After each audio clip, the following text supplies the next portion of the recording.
Let's take a moment, shall we?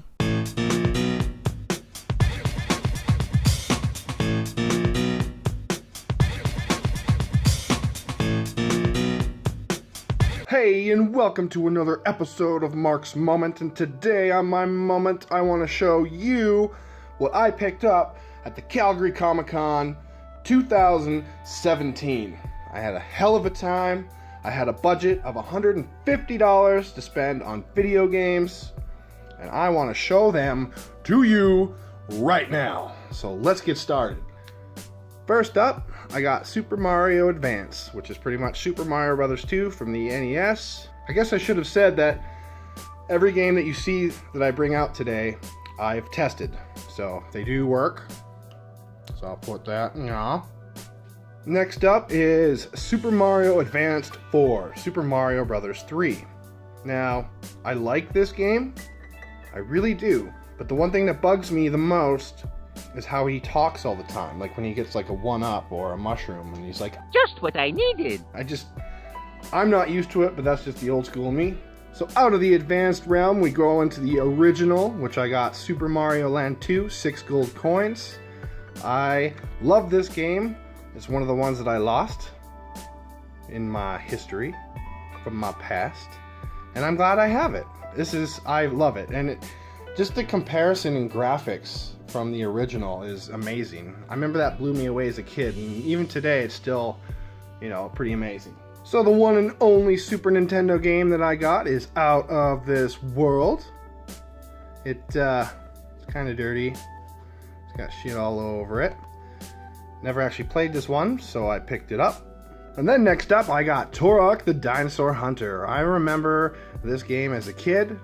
I thought it was amazing. I tested it out yesterday when I got back from Comic-Con, and I realized, holy fuck, this game's pretty bad. But I mean, it's good in a nostalgic way, but just those controls, fuck.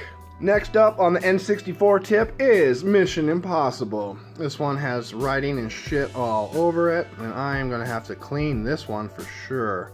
I actually never played this one. I played the PlayStation 1 version, and I heard that this one's quite similar, but we will see when I actually try it. And bam! Yes, I bought The Legend of Zelda Majora's Mask, and it's not in that great of condition at all, but I wanted this, and I got this fairly cheap. I got this for 40 bucks. The cartridge is actually in fairly good shape. I don't know if they all look like that on the edges. Hologram. Ooh.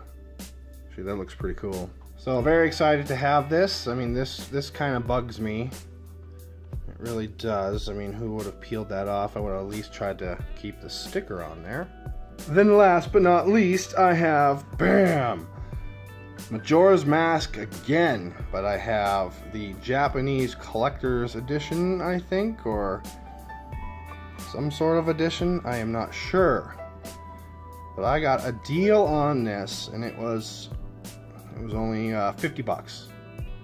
So that's not bad. Let's rip this bitch open and actually check it out. So this one actually comes with the memory expansion, and it's in there, and it looks like it was never actually used. Yeah. Oh, well, it probably could have been used. Manual. This one actually is in a lot better shape than the American version one that I have. A little dense. That's pretty cool. I wish I could fucking read that, but still pretty cool. And then got the game itself. Now, I don't believe that these ones were actually gold. I don't know if they did that in Japan. This is my first Japanese game that I've actually ever owned of Zelda.